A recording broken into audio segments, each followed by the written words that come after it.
قد جاب خواطرنا حلم يطويه تخرجنا أيام الجد. Berita membahagiakan menyelimuti umat Islam karena Hagia Sophia yang dulunya dijadikan museum akan kembali beralih fungsi menjadi masjid. Presiden Turki Erdogan mengatakan bahwa situs dibuka untuk beribadah pada 24 Juli 2020 mendatang. Dia mengatakan, seperti halnya masjid lainnya, pintu Hagia Sophia akan terbuka untuk umum, termasuk warga negara Turki dan wisatawan. Kami berencana untuk membuka Masjid Hagia Sophia untuk beribadah 24 Juli mendatang. Hagia Sophia berada di bawah yurisdiksi Turki. Setiap keberatan terhadap keputusan pengadilan akan dianggap sebagai pelanggaran kedaulatan kami. Pengadilan Administrasi Utama Turki membatalkan keputusan pemerintah pada tahun 1934 yang mengubah Hagia Sophia menjadi museum. Keputusan yang telah lama ditunggu-tunggu ini telah membuka jalan bagi ikon kota Istanbul yaitu Hagia Sophia untuk digunakan sebagai masjid kembali. Bahkan Erdogan mengatakan, kebangkitan Hagia Sophia adalah pertanda pembebasan Masjidil Aqsa. Kembalinya Hagia Sophia sebagai masjid merupakan salah satu tanda dekatnya kemenangan Islam. Sebenarnya, bagaimanakah rentetan sejarah bangunan yang penuh makna ini hingga membuat umat Islam sedunia merasa bangga dan bahagia akan kembalinya sebagai tempat untuk bersujud kepadanya. Hagia Sophia merupakan bangunan megah dengan ciri kubah yang ikonik. Bangunan ini terletak di distrik Fatih di kota Istanbul, Turki. Dalam bahasa Turki, Hagia Sophia disebut Hagia Sophia dan di bahasa Latin disebut Sancta Sophia. Hagia Sophia juga pernah dikenal sebagai gereja kebijaksanaan suci dan juga gereja kebijaksanaan ilahi. Dalam perjalanan panjangnya, Hagia Sophia beralih fungsi sebanyak 4 kali. Yang pertama, Hagia Sophia menjadi gereja pada era Kekaisaran Bizantium. Pembangunan Hagia Sophia pertama kali pada tahun 325 Masehi atas perintah Kaisar Konstantinus I. Saat itu Istanbul dikenal dengan nama Konstantinopel, diambil dari nama Konstantin I yang merupakan penguasa pertama Kekaisaran Bizantium. Semula Hagia Sophia hanyalah bangunan beratap kayu dan tak semegah yang sekarang. 5 tahun setelah pembangunan pertama, yaitu tahun 360 Masehi, putra Konstantinus I, yaitu Konstantinus II, menjadikan bangunan ini sebagai gereja ortodok. Kemudian menjadi gereja tempat para penguasa diberikan mahkota dan menjadi katedral paling besar yang beroperasi sepanjang periode Kekaisaran Bizantium. Bangunan yang beralih fungsi beberapa kali ini menjadi saksi bisu yang menghantam Kekaisaran Bizantium, bahkan menjadi korban hingga direnovasi beberapa kali. Kira-kira 40 tahun kemudian, tepatnya pada tahun 404 Masehi, struktur pertama bangunan ini dibakar selama terjadi kerusuhan di Konstantinopel.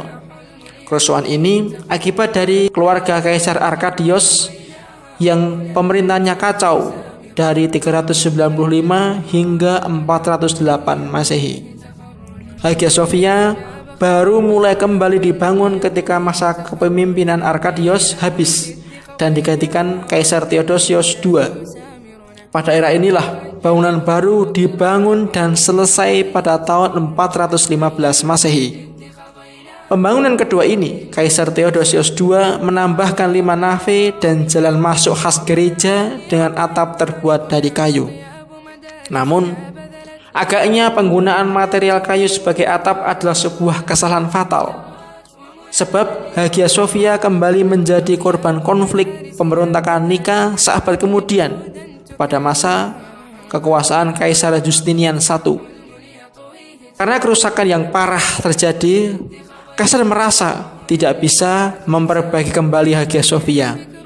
Pada akhirnya, Kaisar memerintahkan untuk membongkar bangunan pada tahun 532 Masehi, serta menugaskan arsitek terkenal pada saat itu, yaitu Isidoros dan Anthemios, untuk membangun basilika baru.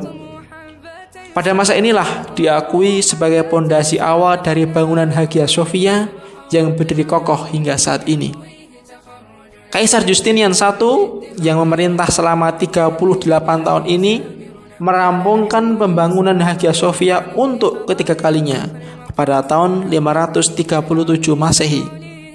Hagia Sophia dibuka pertama kali untuk ibadah keagamaan pada tanggal 27 Desember 537 Masehi. Hagia Sophia yang ketiga dan terakhir memang merupakan struktur yang luar biasa. Bangunan ini menggabungkan elemen desain tradisional basilika ortodoks dengan atap kubah besar dan altar semi kubah dengan 2 beranda. Pada saat pembangunan, Kaisar Justinian menetapkan bahwa semua provinsi di bawah pemerintahannya mengirim karya arsitektur untuk digunakan dalam pembangunan. Marmer yang digunakan untuk lantai dan langit diproduksi di Anatolia dan Suriah. Sementara batu bata lainnya berasal dari Afrika Utara. Interior Hagia Sophia dilapisi dengan lempengan marmer besar yang dikatakan telah dirancang untuk meniru air yang bergerak. 104 pilar Hagia Sophia juga diimpor dari kuil Artemis di Efesus dan dari Mesir. Bangunan ini memiliki panjang sekitar 82 meter dan lebar 73 meter, dan pada titik tertinggi atap kubah membentang sekitar 55 meter. Ketika kubah pertama mengalami keruntuhan sebagian pada 557 Masehi, penggantiannya dirancang oleh Isidore the Younger, keponakan Isidoros, salah satu arsitek asli, dengan tulang rusuk struktural dan busur yang lebih menonjol. Dan versi struktur ini tetap ada sampai sekarang. Kubah utama Hagia Sophia bersandar pada lingkaran jendela dan didukung oleh 2 semi kubah dan 2 bukaan melengkung untuk membuat nave besar. Dinding yang awalnya dilapisi dengan mosaik Bizantium rumit yang terbuat dari emas, perak, kaca, terakota, dan batu berwarna-warni. Karena kemegahan dan keistimewaan inilah, Hagia Sophia berperan penting dalam budaya dan politik Bizantium selama 900 tahun pertama keberadaannya. Hagia Sophia beberapa kali mengalami renovasi karena sebenarnya dibangun atas garis patahan. Karena itulah membuatnya sangat rentan terhadap gempa bumi dan bencana alam. Tercatat gempa bumi yang terjadi pada tahun 553 Masehi, 557 Masehi, 558 Masehi, 869 Masehi, 989 Masehi, dan 1344 Masehi yang mengakibatkan kerusakan parah pada bangunan. Namun, kerusakan-kerusakan yang terjadi selalu segera diperbaiki pada masa itu, sebab pentingnya bangunan ini bagi Kekaisaran Bizantium. Selain faktor bencana alam, pada tahun 1204 Masehi sempat dijarah oleh pasukan salib saat Perang Salib keempat. Hagia Sophia rusak parah selama periode ini, tetapi segera diperbaiki oleh Bizantium ketika mereka sekali lagi menguasai kota Konstantinopel. Kemudian yang kedua, Hagia Sophia menjadi masjid pada masa Kekhalifahan Utsmaniyah. Berbekal bisaroh dari Rasulullah SAW, sungguh kota Konstantinopel pasti akan ditaklukkan. Pemimpin yang menaklukkannya adalah sebaik-baik pemimpin, dan pasukannya adalah sebaik-baik pasukan. Hadis riwayat Bukhari. Sultan Muhammad II bin Murad, seorang pemuda yang kelak kita kenal dengan nama Muhammad Al-Fatih, menaklukkan Konstantinopel dan Hagia Sophia yang berada di dalamnya. Sultan yang lahir pada 26 Rajab 833 Hijriah bertepatan dengan 20 April 1429 Masehi ini menerapkan segala potensi dan melakukan perencanaan yang sangat matang untuk menjemput bisar Rasulullah tersebut. Dalam kitab Ad-Daulah Al-Utsmaniyah Awamil An-Nuhud wa Asbab As-Sukut karya Dr. Ali Muhammad As-Solabi, disebutkan bahwa salah satu usaha Al-Fatih untuk menjemput impian itu yaitu dengan membuat benteng yang diberi nama Rumeli Hisar. Benteng ini didirikan di sisi daratan Eropa di Selat Bosporus, lokasi strategis yang berhadapan dengan sebuah benteng yang sudah dibangun pada masa Sultan Bayazid yang terletak di sisi Asia. Bujuk rayu dari Kaisar Bizantium untuk tidak membangun benteng pun ditolak mentah-mentah oleh Al-Fatih. Hasilnya, benteng itu kokoh berdiri setinggi 82 meter dan dilengkapi 7 menara. Bahkan, benteng itu mampu mencegah kapal-kapal masuk ke Selat Bosporus hingga menyebabkan Konstantinopel tak bisa mendapatkan bantuan. Untuk menambah daya serang, Al-Fatih mendatangkan insinyur dari Hongaria yang bernama Orban.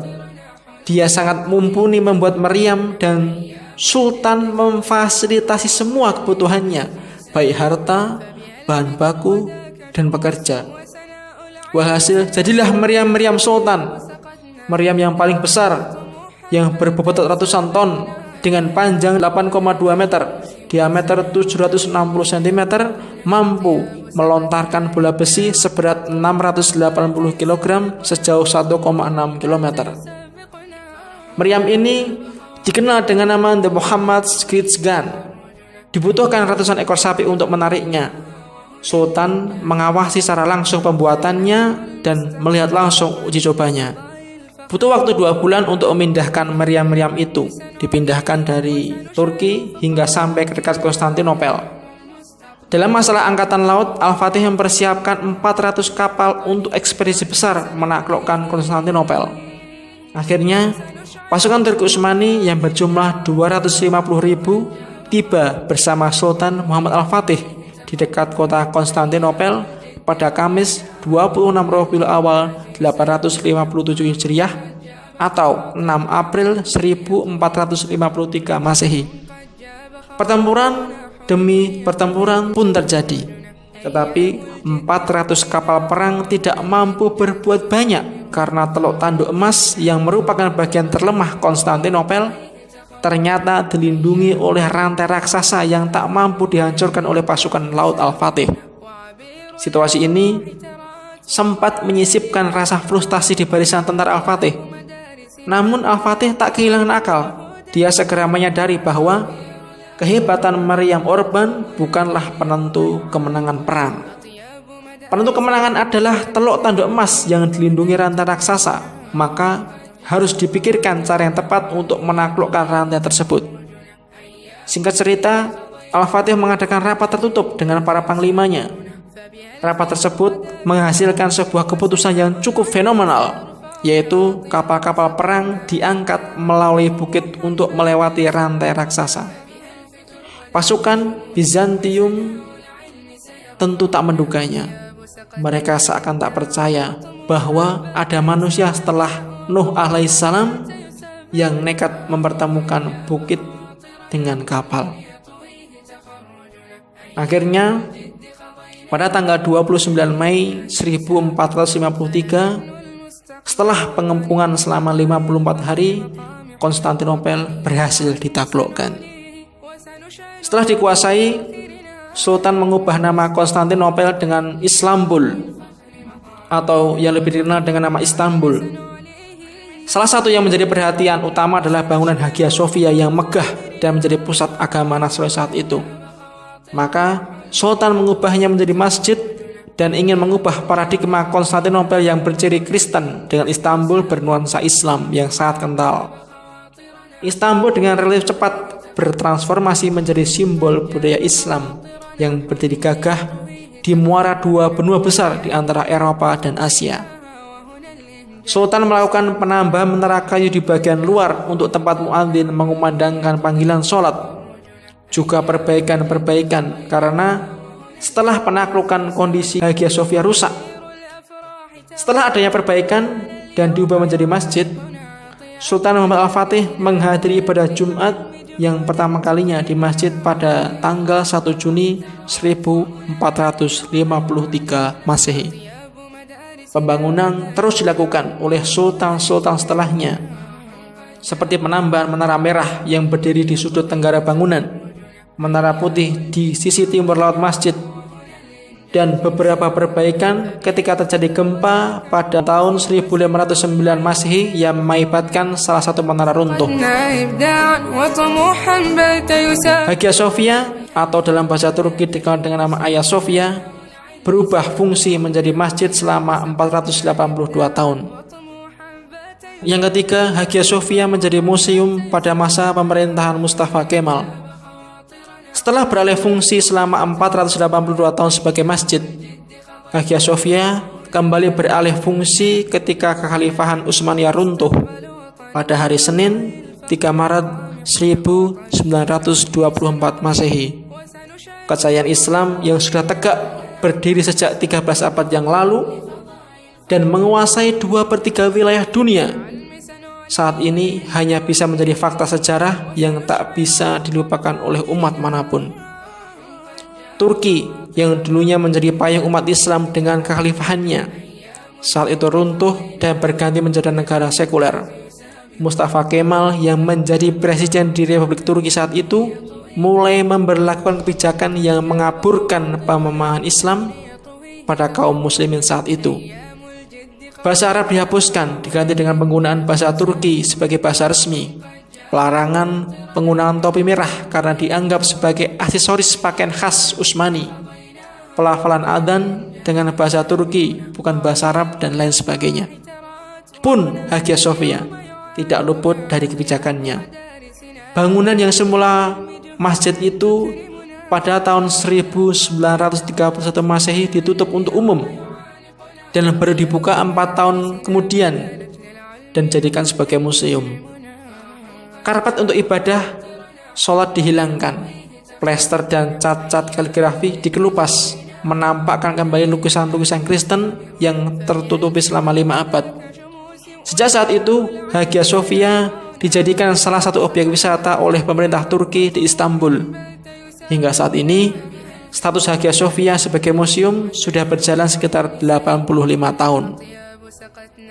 Pemirsa Kiblat TV, kemudian yang terakhir yang keempat yaitu Hagia Sophia kembali menjadi masjid pada masa pemerintahan Presiden Recep Tayyip Erdogan. Presiden Turki Erdogan mengatakan situs dibuka untuk beribadah pada tanggal 24 Juli 2020 mendatang. Sebenarnya, cita-cita untuk menjadikan kembali Hagia Sophia menjadi masjid sudah tercetus lama. Pada November 2013, beberapa seruan dari beberapa pejabat tinggi, khususnya Wakil Perdana Menteri Turki, Bülent Arınç menuntut Hagia Sophia untuk digunakan kembali sebagai masjid.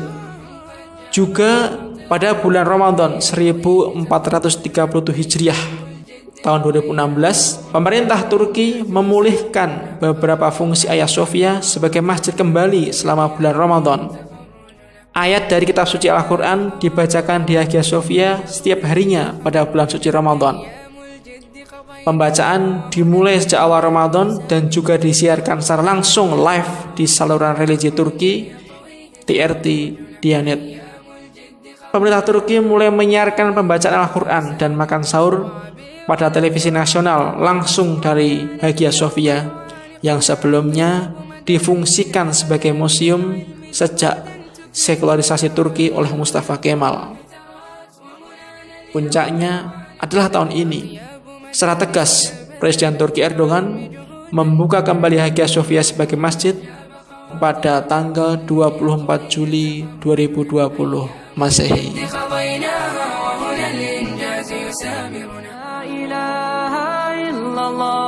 Muhammadun Rasulullah alaihi salatullah wa alihi wal